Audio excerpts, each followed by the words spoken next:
Hey everybody, and welcome to another Hotelier Pulse Reports live session. Joining us as well, of course, is Pedro Calalco, who is the CEO of Guest-Centric and Great Hotels of the World. Pedro, great to see you again. How are you doing? Good. I think we're all feeling much better now. Yeah, I think there's a general consensus that things are on the up. Yeah. Very good. Well, also joining us today, we have Mr. David Chestler, who's joining us from the United States. David is Partner and Senior Managing Director with Provision Partners. David, great to see you again. How are you? Very well. Thank you very much. Good to see you both. And you. It's always a pleasure to see you. Excellent. So listen, why don't we get right into it? Oh, actually, before I do, I mustn't forget to mention for everybody to download the latest edition of the report, which Leigh is going to pop into the comments section for everybody. And of course, we also encourage everyone to contribute to the upcoming editions. And the link is, or the link to the survey is going to be in the chat session as well, that Leah will pop in there. So please make sure that you do that, because the more data we get, the more richer the reports are. And of course, that helps everybody. So let's get started. I think, from what we're seeing in the 14th edition now of the Hotelier Pulse Report is that there's positive market signals coming up. And, hotel bookings in the US last month exceeded 2019 values, which I think is very impressive.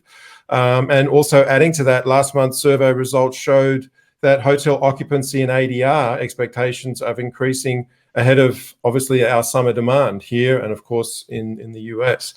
And I think curiously as well, I read an article, David, which you might have also seen, that published some results from a Booking.com study, and they said that 71% of adults in the US say that there's an initial roll after the initial rollout of COVID-19 vaccines, it makes them feel a lot more hopeful and optimistic about traveling this year. So I think that's also a really interesting number, and I think it also shows the confidence that people get once they have the vaccines, and I think the importance of getting them out is truly important. Also, based on those findings, that Americans kind of reevaluated the importance of the role that travel plays within their lives, and we were just talking about that. Actually, weren't we, a little bit offline before we came on air? And it's really important. They deem it more critical than they did before the pandemic, and how they resonate with that, and it's important for their emotional well-being as well. Okay, so also, folks, just one other thing, please don't forget that if you have any questions or comments for Pedro or for David, please throw them into the chat section. We'll get them on the session and get them to answer them. So, Pedro, why don't we start with one of your slides here? We've got your report from last month. Do you want to talk us a little bit through this one, and then we'll start getting... Sure. I just wanted to jump on the topic that you raised, which is basically we saw a large increase in bookings in April. It almost doubled versus March. And actually in the US in April, i.e. almost a month ago, if you think about it, we had already more bookings than in April of 2019.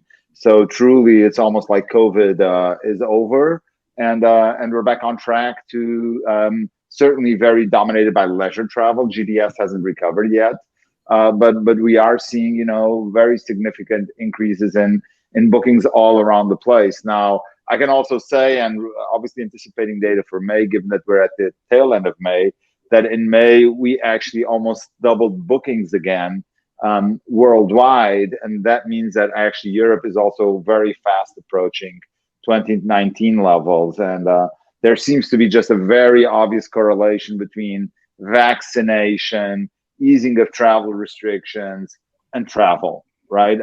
It seems that as vaccination happens, governments ease travel restrictions, and there's this huge pent-up demand just waiting for revenge travel. And just as an anecdote, at Guest-Centric, we did our first physical, was actually a hybrid event yesterday in the Algarve in the south of Portugal. And we met up with about 35 or so hoteliers face-to-face, and we had about another maybe 60 to 70 online. And everybody was very optimistic. 96% of the people said that 2021 is going to be better than 2020. And I think a curious sort of note on this was the hotel that we stayed at was 98% occupied. almost all international travelers, and I would say demographics 25 to 35, overwhelmingly. So I thought it was very interesting that the younger crowd was just dying to jump on a plane and come to the sun. And I think we're seeing that, in the U.S. with Florida, and we're going to continue to see that across Europe, I think. Yeah, I agree. David, let me come to you with a question here now. Based on that, in your view, how do you feel that this indication of revenge travel is going to develop globally as more destinations reopen? What's your thoughts on that? Yeah, well, thank you. And I think revenge travel, or just travel as a whole, is going to continue in a very special way.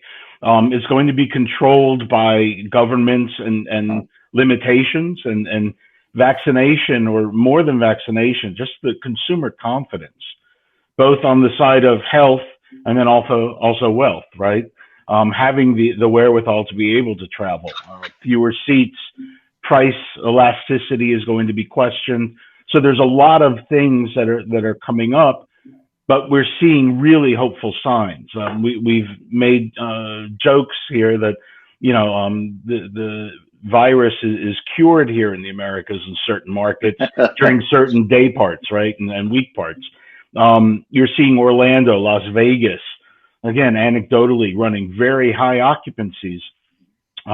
Speaking with a friend who's running a very exclusive resort in the Caribbean, he's now starting to see bookings come specifically from the U.S.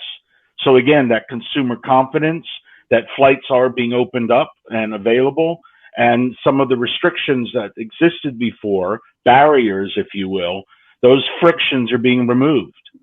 So now you start to play into the whole, the Google and how it attracts consumers to aspire, what those local websites and destination marketers are now licking their chops and using their Google Analytics to be data driven, right? And start to target the right audience and start thinking about the marketplace. Pricing, again, Central Res and Pedro will tell you, they're getting pinged constantly now for statusing of rates and availability, which that's something you want to see in a market recovery. And again, it's what are those markets, and are they really the big box properties, or are they smaller, select service, limited service?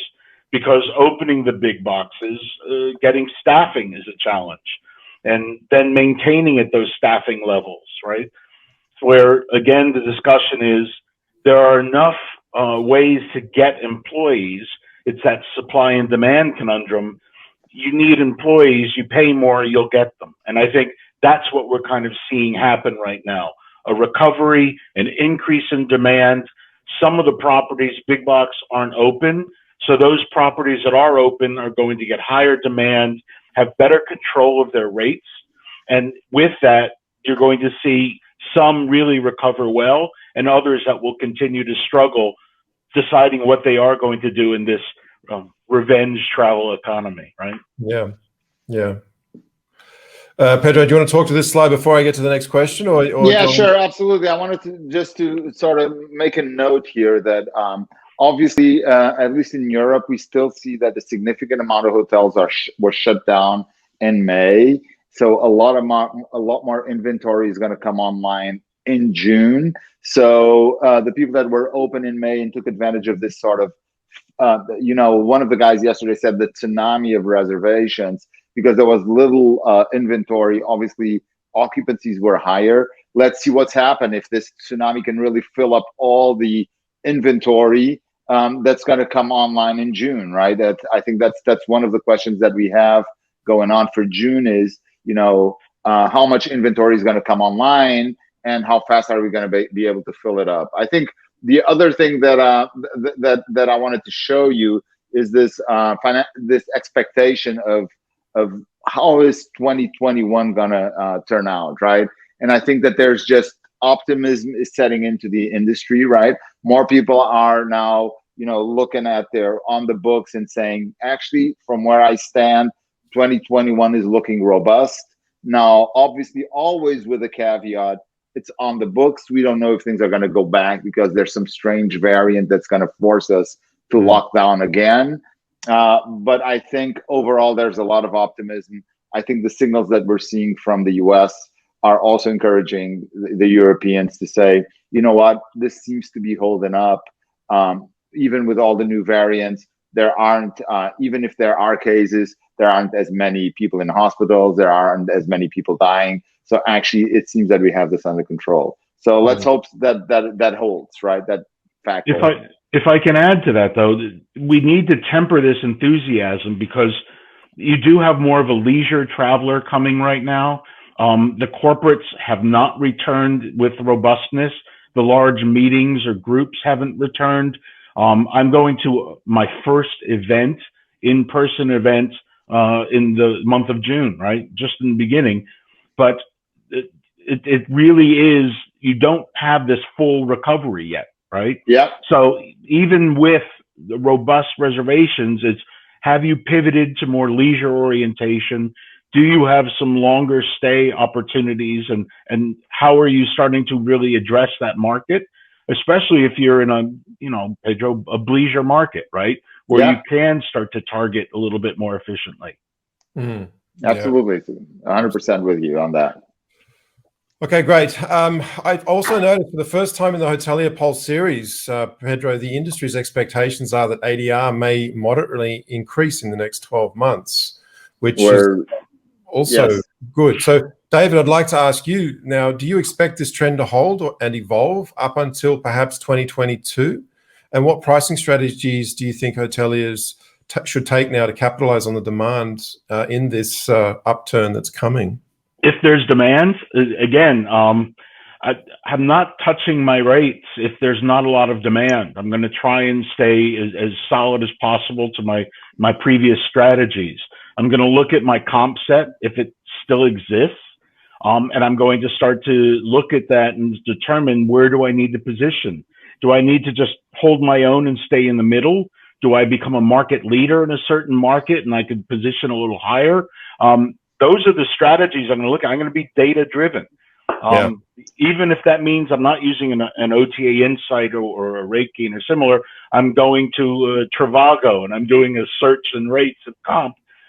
I'm going to start to make some plans to try and hold my rate.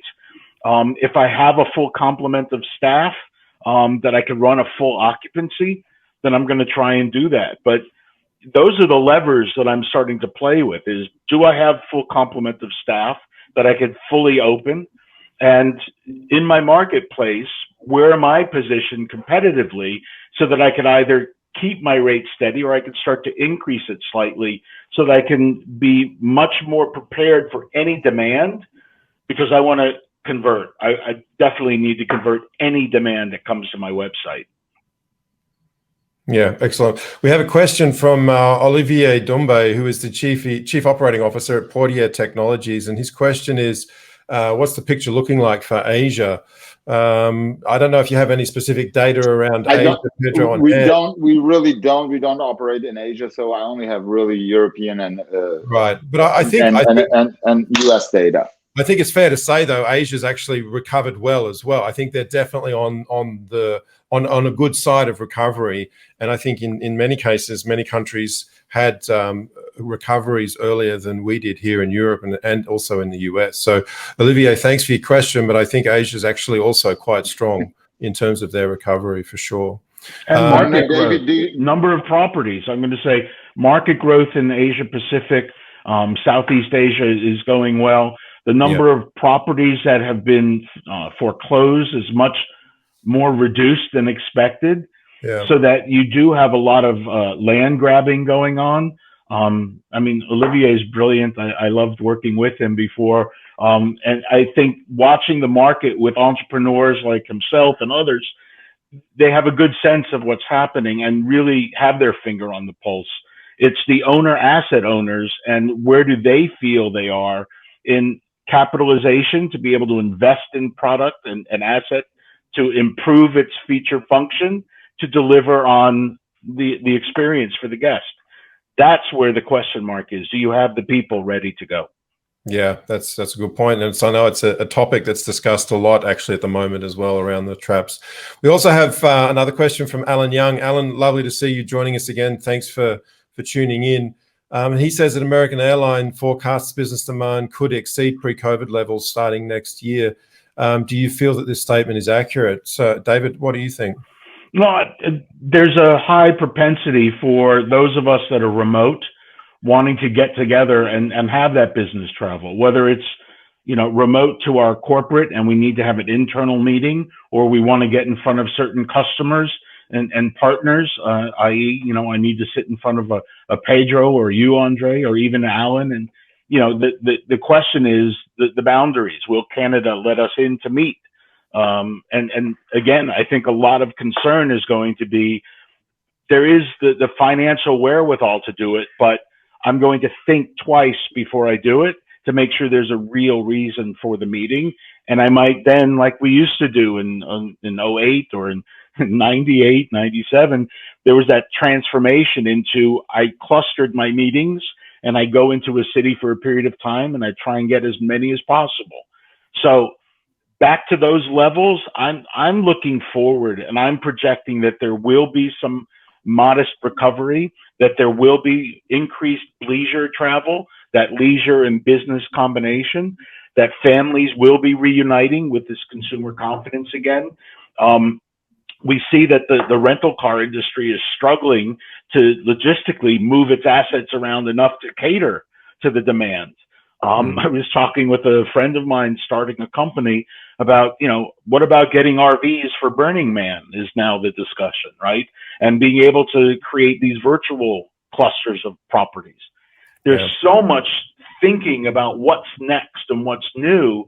I'm really encouraged that it will be reinvented. You are seeing new company types, even Oyo and others starting to form, where they're becoming more than just a management company, right? So I like entrepreneurs and what they're doing for us. Business travel will come back. It's the meetings, convention stuff that's pushed out. Yeah. Okay, great. Pedro, do you want to talk to this slide a little bit now? What's this one talking about? The recovery? I wanted to jump on Alan's question. I mean, if you look at what TravelPerk just raised, you'd say business travel is coming back strongly, right? TravelPerk just had a massive round of funding. So somebody believes in that. Our data doesn't show that yet, right? Not what our hotels are telling us in terms of their sentiment, even though the sentiment towards business travel did improve in May, and nor the GDS, right? The GDS has been on a very slow recovery compared to the other channels. We are still not seeing robust growth there yet.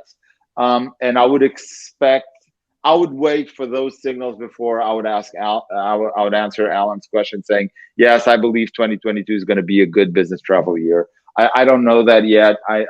I see contradicting signs in the market. Let's put it that way. I see, investors putting huge amounts of cash into business travel. I see, American Express consolidating, business travel agencies. So those are signals that would, give me sort of confidence that business travel is going to come back sooner rather than later. On the other hand, from what I can see in the system and what our hoteliers are telling us, they're still a little bit iffy on this. Now, the good news is we are starting to see some movement on the group inquiries thing, starting in October of this year, right?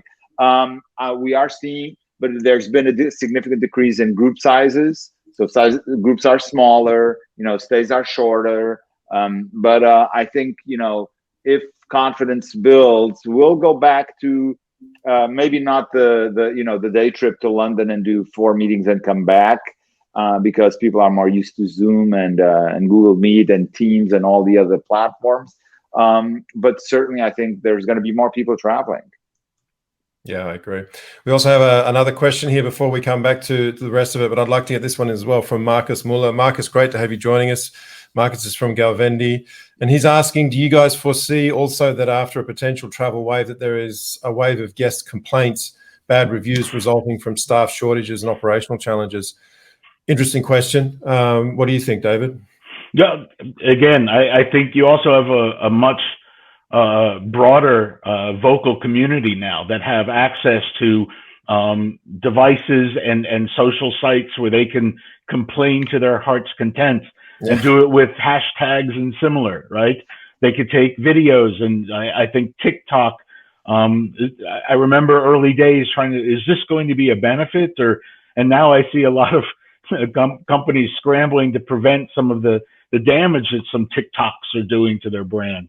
I think we have a very vocal traveling audience now who have become comfortable with devices.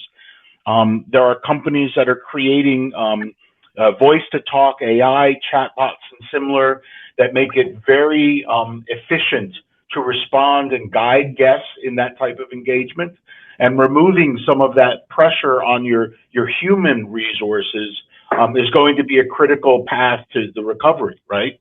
And just business as usual. It's not going backwards. It's how do you go forward? And using AI and video, do I use a Slack or a type of system that enables my front desk to transform? That's now more virtual, and I'm much more of an engaged agent with technology. Citizen M was very efficient at that development. Plug Michael, right? But I think that's where you start to look at the marketplace and say, who is going to really take a chance on taking and embracing the guest and having a conversation, not just a transaction? We started talking about that at HEDNA, right? A few years ago, of how do you take it from just that ARI transaction into a conversation with the guest? And now it's starting to happen. How are we embracing it and bringing it deeper into the organization and bringing down silos in our work structures and making it a conversation to get their preferences and understand their needs and wants? And, the Travel Safe program we did with AHLA, HTNG, and OTA, we really put out more information about how hotels are opening and how buffets are changing, and doing this in a code-like fashion so that RFPs and RFIs for corporate travel, but also for the leisure traveler, we're giving more information to them to be armed and forewarned. And I think that's what companies like Pedro's and others are really looking to do, is to really engage the guest and become more of a partner in their journey than just that, give me your credit card and get on with it, right? Because it's the experience now. And now, after the lockdown, talk about revenge. I want to see the world. I want to be with my friends, etc. It's that consumer confidence and that direct conversation. Yeah, I think it's also, looking at what technology can do for your guests that you can't, but also don't get complacent about it. So make sure that whenever that engagement with the guest is necessary, that you're making that engagement. You don't just think, oh, well, I've got this bot in there, or I've got that AI that can look after the situation for me. And I think perhaps we may even see from this, some changes in operational procedures and standard operating procedures as well. And I think only for the better, because as we start to use that technology, it's only going to give more confidence to the hotels and the staff that are using it, and they'll start to perhaps trust in it a little bit more as well. And and I've been talking to some hoteliers, and they're really worried about this HR issue, because what's happened is that some people, I think, have left the industry, forever, right?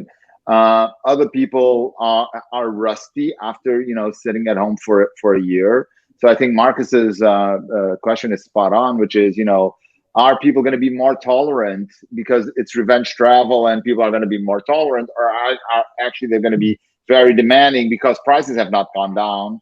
All right, so that's really sort of the question, and we really don't know the answer to that yet.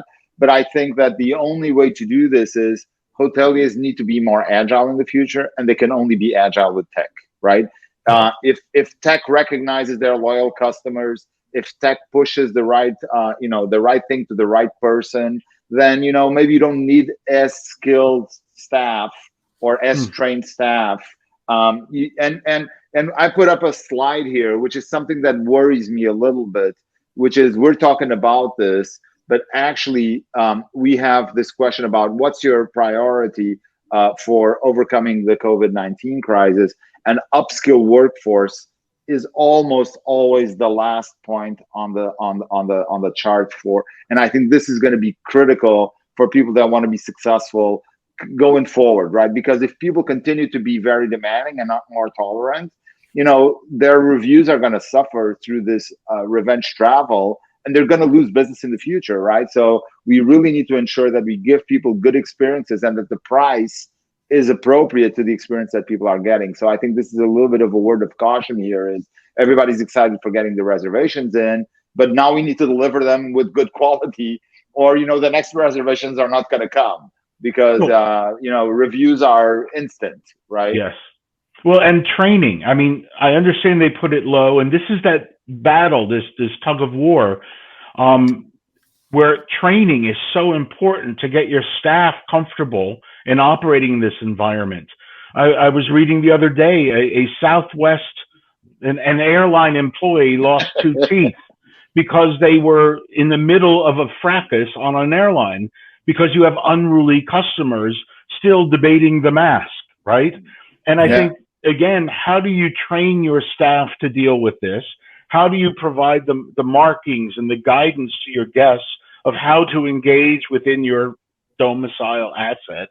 A lot of this, you need better trained employees to engage with the guest, not lesser paid hourly wage employees, but really start thinking about who you bring in to engage with your customer, to engage with the technology, and at a level that is befitting your brand, your rating, and your mission, right? And I think that's what I'm looking for from the owners. Is it's not a race to the bottom to pay the least and increase your margin and markup. It's how do I provide the best experience for my guest, and then the rest starts to follow, right? Yeah. Absolutely. Yeah, agree. And honestly, just to add on to that, I think people will have to think.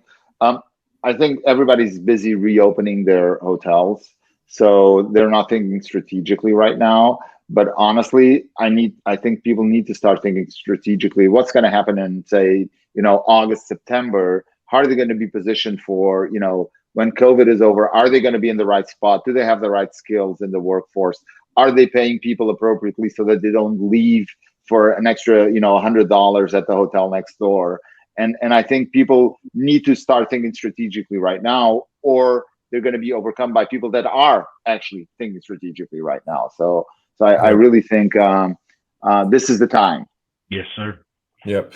And also, I just want to thank Pedro Costa as well for his question. I think, Pedro, we got the answer there for you. Okay, so just another point that I'd like to raise from the report as well is April 21 survey showed that 2/3 of hoteliers are expecting this year to be better than last year in terms of revenues. Now, obviously, we all know what happened after summer of last year, but now we're kind of in a different position with vaccinations. As I mentioned earlier on in the piece, the vaccination is giving consumer confidence. David, in your opinion, do you feel that this is a realistic expectation? And what, if anything, do you think could change for better or for worse? Yeah, I think, again, there is an opening. I could talk locally or domestically in the Americas and the Caribbean, right? Even Mexico. There's a lot of travel happening. This is, especially, you're looking back with the April report. We're in a holiday section in the Americas with Memorial Day weekend coming. The focus on travel is pretty robust. TSA is seeing pretty extraordinary levels of people lining up. And I think, that travel recovery is happening. Properties are opening here domestically, and there are key markets, right, that are going through that recovery. But it's still that focus on that, what's next? How many will open? What does that look like? The vaccinations and the EU's agreement to allow vaccinated travelers is fantastic. And I think that's what you're going to see this summer, is you're going to start seeing a real surge in bookings right now, even if some of them are canceled. And I think you're going to start to see some of the rules start to tighten up around reservations and bookings. There was a cruise line that's been approved to do a test cruise in U.S. waters. So they were testing the fences there with what that's going to look like. And that will start to bring on another bit of travel. So again, steady changes. We've seen it. Vaccinations continue. Better data coming out of the CDC and with the EU's agreement. It's that government support and it's the rules changing that will allow people to resume the travel. And that's the part that I'm watching. If there's all of a sudden a surge after this Memorial Day weekend, will they, we're not shutting down again, but what type of restrictions will be imparted? And are we at a point where enough people are getting immunized and it's lasting long enough that we're in a good state, right? So we will start to see the market buoy. And again, that's what we're kind of looking at this summer with great interest, right? Yeah, I think we are on this side of the pond too. Pedro, do you agree? 100%. So, what we're seeing is that, this is, we have that question obviously in the survey. We asked also another question, which is, when do you estimate your business will recover to the same financial position as 2019? And you can see that actually early in the pandemic crisis, a lot of people were very optimistic about 2021, and that slowly degraded. In May, we saw an uptick there, both in 20 and a very large downtick in 2023. So optimism is setting in. By the way, it's not setting in at the same pace in all the different segments. Resorts seem to be more optimistic than everybody else, and that's because they're seasonal businesses. If the summer goes well, they're going to have a good summer. There's a lot of stuff on the books already, so I think resorts are feeling very, very confident. City center hotels were not feeling as confident in May, but actually from our CRS data, we are seeing especially gateway cities doing very well. Less so secondary destinations, but gateway cities are doing very well in these last 4 to 6 weeks. And then bed and breakfast is going up and down and up and down, but I think they should be doing well also because people are looking for smaller properties, more personalized experiences. So I think that segment is going to recover also. So overall, I feel very optimistic. The data tells us a little bit different. City center hotels are still pessimistic. We are seeing some early data, reservations data, that gives me more confidence that actually at least the primary cities, the gateway cities, are going to do well. Excellent. Okay, great. Look, I think also in this edition, it's revealed that there's a growing expectation that corporate travel's going to resume with a bit of strength and momentum. GDS, however, is showing a small but steady recovery, and group demand is returning, focused on fourth quarter of this year and potentially second quarter of next year. So, David, do you feel that this trend will continue to grow globally now with obviously vaccinations? But apart from the vaccination confidence, what other points do you think will be the reasons as to why we'll see this continue now? On the small groups and meetings, Ethan? Again, I think I've looked at some data from Noland, and thank you, Christy and team, but what you are seeing is that these smaller meetings are happening, whether they're family gatherings.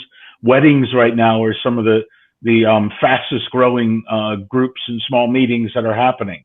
And that's exciting because again, you're kind of taking that bubble theory of family and extending it to some friends and family and having these events.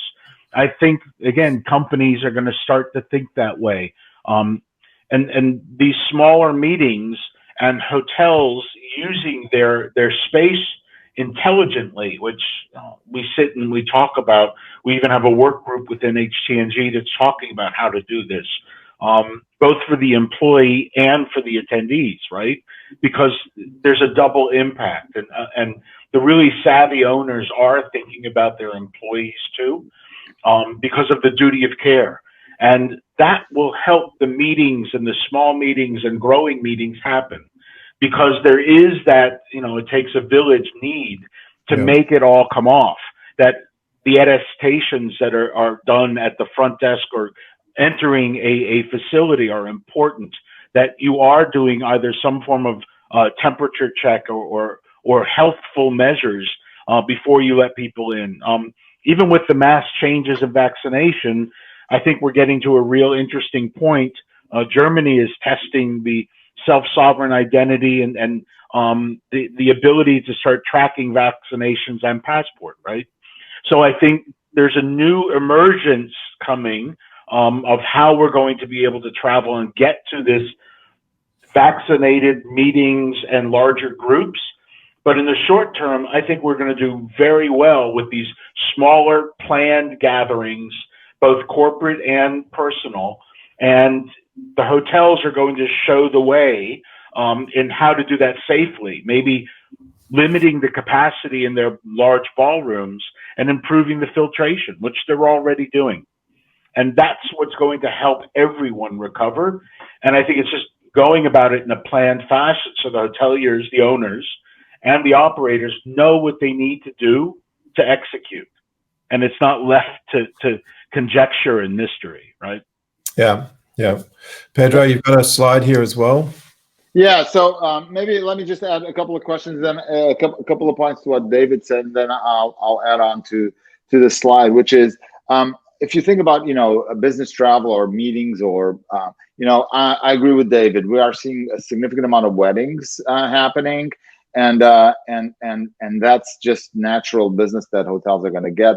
I also believe that as companies have downsized their offices, that there's going to be an opportunity for hotels that prepare well for having small meetings, maybe even without overnight stays. But people now don't have large conference rooms to hold 20 people. So if hotels can be smart about how they package their venues and cater to that sort of business need of I want to do sort of a, maybe not an all hands meeting, but I want to do an extended management meeting where I take 20 managers into a room and I need some AV, I need some whiteboards, I need this, I need that, and I just downsize my office because it makes no sense because nobody's coming to the office anyway. Then I think hotels are going to be should be a natural place for people to go to because they have the catering, they have the facilities, they should have the health and safety and regulation rules, right? So I think that there may be a business opportunity there in your local markets to go after this sort of business. I think as it relates to business travel, I do believe that a lot of it is going to depend on travel restrictions. As more destinations open up from non-essential travel to travel, I think that's going to give corporates the confidence to put people back on planes and back on. I think the small business is probably going to be the first one to embrace business travel because it's more agile, right? You feel less constrained by rules and regulations. If large business is going to take a little while longer because they have legal counsel and they have huge HR departments that want to dot all the T's and dot all the I's and cross all the T's before they put people on planes. But I do believe that over the course of the next 4 quarters, I would say over the next year, that we're going to get to some kind of new normalcy. Now, the question is, what level is that going to be? Is that going to be, better than 2019, the same as 2019, or, less than 2019? And honestly, I don't have a crystal ball for that. And the data that we see in the GDS doesn't allow us to make any predictions yet. Yeah. And interestingly enough, I don't think Australia will be, I always come back to Australia, don't I? I know, I'm sorry. Yeah. I did hear or read last week that even with the vaccination rollouts and the success of that they're intending to keep their international borders closed until the middle of 2022. So obviously that's going to be a destination that is not going to be encouraging the type of travel that we've just discussed now or spoken about now. At the end of the day, it also depends on how much tourism is for the GDP, right? If tourism is relatively low percentage, then some countries like Australia may decide to not open up their borders. But we are in the tourism industry, so for us it's a shame that Australia chooses to do so. It is, isn't it? I find it very much a Yeah. shame. And Australia relies on tourism heavily. That's a major component of their economy. So it's a very interesting thing. And I think I'd be curious to know if they maintain that, or if even the citizens say, no, we need to we need to open up. Business has to keep moving forward. Yeah. All right, excellent. Final question I have for you as well, in terms of the report, before we move on to some others. But throughout the economic fallout, the direct channel, obviously we've seen, has been the most resilient. It's been a strong performer, especially outperforming perhaps for the first time in a number of years at the OTAs, and recovering faster ahead of summer's demand. So, David, to tap into your distribution skills now, what should hotels be doing to maintain control of that channel, the distribution, as life continues to return to normal, and with third-party competitors ramping up investment into the visibility into that piece? So clearly, we're going to see the OTAs now start to ramp up their marketing campaigns, their investments. So, obviously the direct channel is critical for hotels. It's very important, but how can they maintain the traction that they've grabbed over this period and hold it and move forward with it? Yeah, well, it's an interesting scenario, and for all my years, I love OTAs. I think they've pushed the boundaries on what booking engines and what customer merchandising really is about. And if you compare and contrast the hotel booking engine with the OTAs, and we'll lump them into some of the larger ones, not long tail. It's a phenomenal booking experience. You get everything you want on a page, from user generated to images, etc. It's pretty robust. Yeah. I think the Google and TripAdvisor have really helped in kind of democratizing access to consumer eyeballs. The OTAs are still a very important channel of customer acquisition. Same with Meta, right? And the pay-per-click and the customer acquisition models are all there to help hoteliers, asset owners, acquire customers. If I use it properly, if I use that power wisely, I'm able to start to pick up those new customers that, once they experience me and my brand and my vision, they're going to book with me direct next time, provided I give them a good quality experience on the booking process, that I do have access to rates and alternative amenities and upgrades and things of that nature that allow me to get the experience that I'm seeking. Even the aspirational piece, the type of pictures that I display, all of that will support that book direct effort. But using your business mix, where you're located, and how you support the OTAs is a valuable method for acquiring net new customers that might not find you unless they know your brand name or are coming to your market and are doing the real research around the Google and similar. That's going to be very important. And the drive direct, I think, is here to stay. I think hoteliers, both management companies, brands, and independents, they all recognize the value of the business mix and are starting to be more intelligent about it. I think channel managers, because of that, really got a good foothold in the market, because the central res and PMSs weren't integrating enough of those channels that competed with that drive direct. So I think right now, having multiple booking engines, driving direct, investing in customer acquisition is really going to be important for those few customers that really are traveling now, and improving my ability to capture them into my brand and my offers, right? Yeah. Pedro, do you have anything to add to that? Yeah, well, very insightful as always. But what I would say is the following, right? So I'm with David. Consumers, we talk a lot to our customers, right? And a lot of them say, consumers don't only book, they book and then they call because they want to ask, our restaurants open? Is this happening? Is that happening?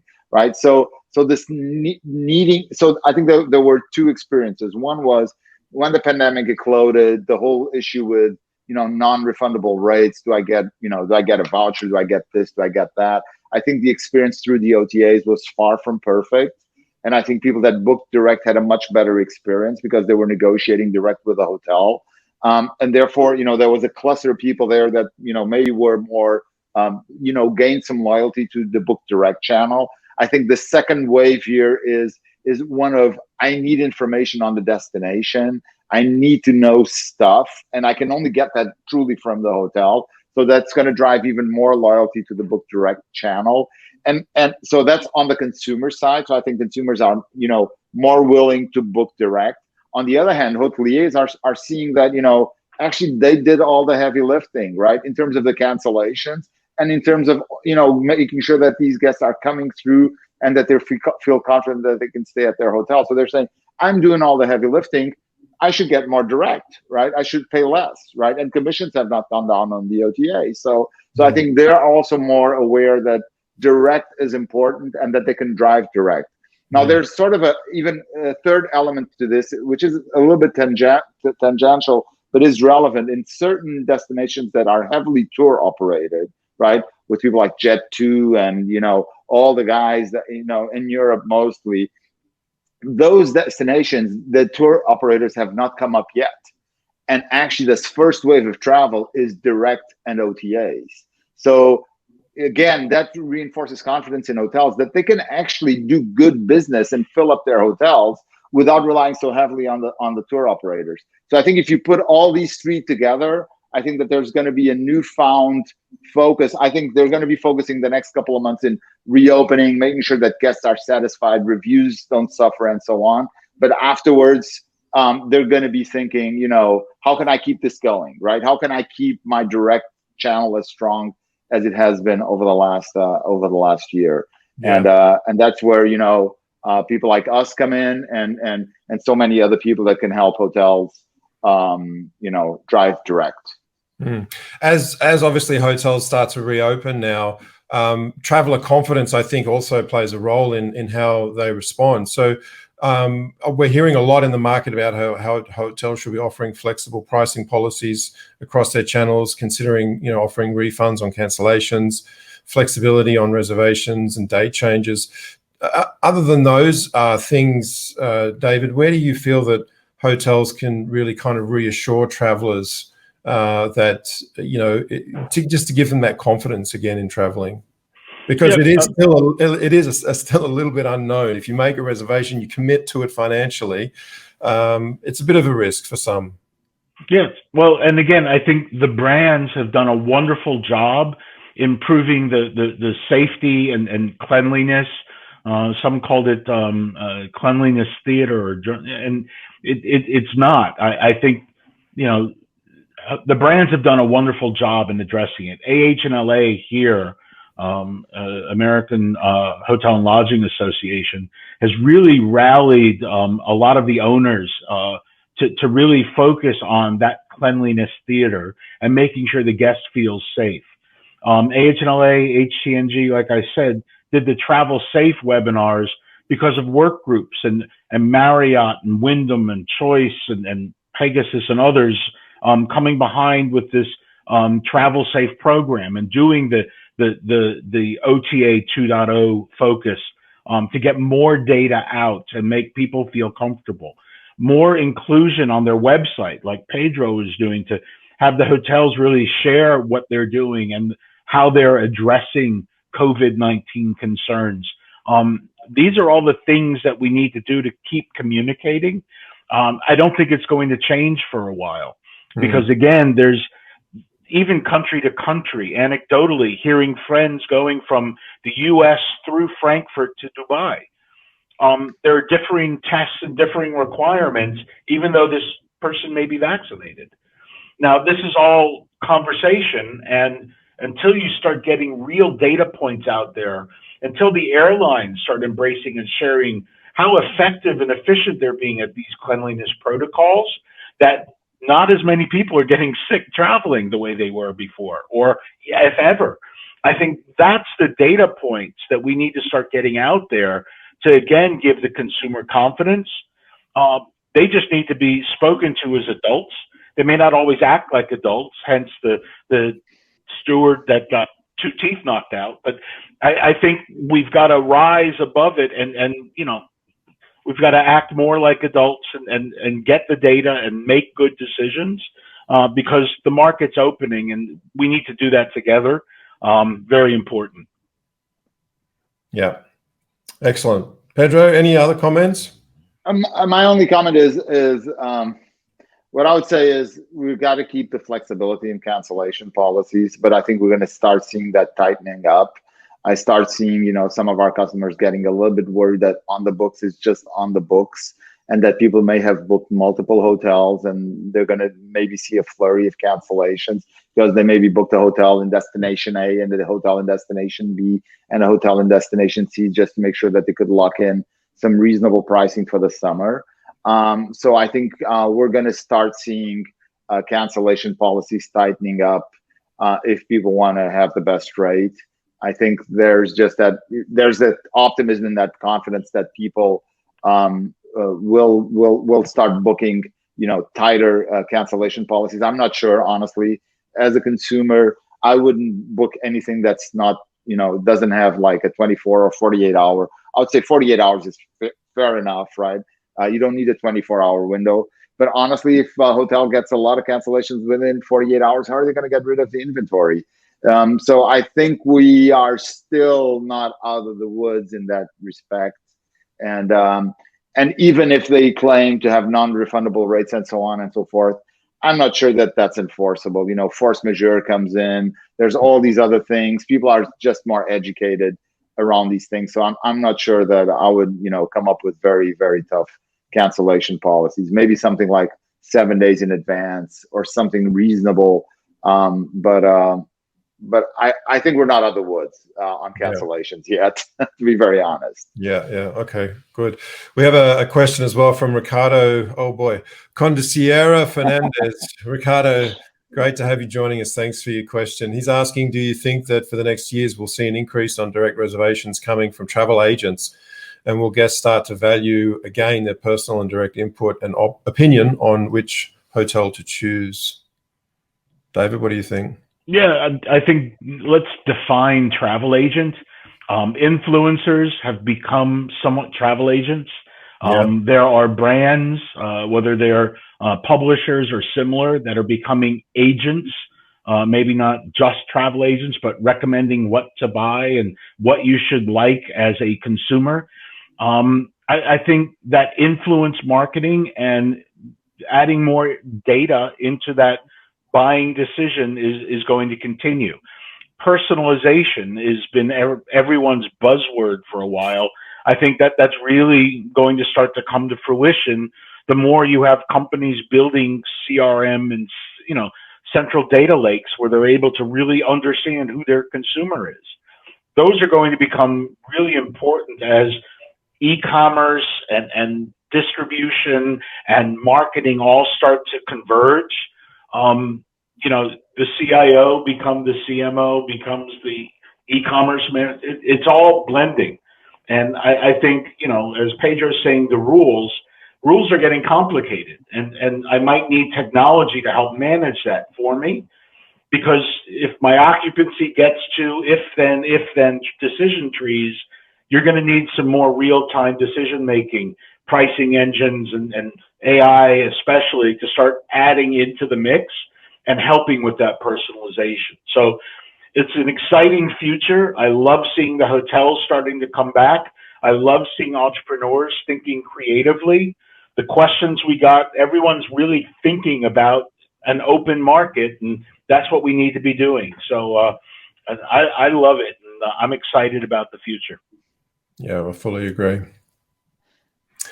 All right. And if I can add just one note to that, and Andre, I think please. Travel management companies in the corporate sense are going to do well, because I think even smaller business may now start to rely on travel management companies because of the duty of care issue, right? Just sort of to offload the responsibility, to be very honest, right? I do believe that travel insurance companies are going to do extremely well as people up their insurance for their employees, just to make sure that they can be, taken care of if they're traveling on business. I'm not so sure about leisure travel. I'm ambivalent on that. I do believe that some more conservative consumers are maybe going to go back to the old travel agent to book their stuff. But I see this 25 to 35, 25 to 45 booking direct on EasyJet, on, you know, Southwest Airlines, booking the hotels direct and booking everything themselves. And they're not going to go back to calling somebody up and say, hey, what do you recommend in Miami, or where can I stay in Denver? I just don't see that happening. It's like David was saying, they're going to rely on influencers, on, you know, curated inventory, on stuff like that, right? New OTAs, Pedro, new OTAs that are coming out that will use technology to give direction, that will use locals to give you advice on what to do, where to stay, and then you'll be able to buy it online as more technologies, the you know, Resdes and similar of the world, Redeems come out and keep connecting, right? That's the exciting part. We're just at the beginning, right? Since Al Gore invented the internet a few years ago, and, you know, it really has changed. It's not just, you know, brochures online. It's really live and exciting. So agents will change. That's a very good point, David. Absolutely. All right, gentlemen. Well, on that note, I think we better wrap it up. We're at our time. Thank you very much for joining us, David. It's been always a pleasure talking to you. It's lovely to see you again. Hopefully we can catch up again in person in the not too distant future. In Berlin, we're going to Berlin. There you go. Very good. And I'd also just like to remind everybody to make sure that you get the latest report. Leah will throw the link in the comments section again, and also to encourage you all to contribute to the next upcoming editions. And the link will also be in the comments section. So definitely worth doing, because, as I said earlier, the more data we get, the more richer the conversations are. So, gentlemen, thank you so much for joining us. To the watcher, the viewer, thank you for taking the time and tuning in. We greatly appreciate it. And until next time, next month, it's bye for now. Thank you very much. Take care.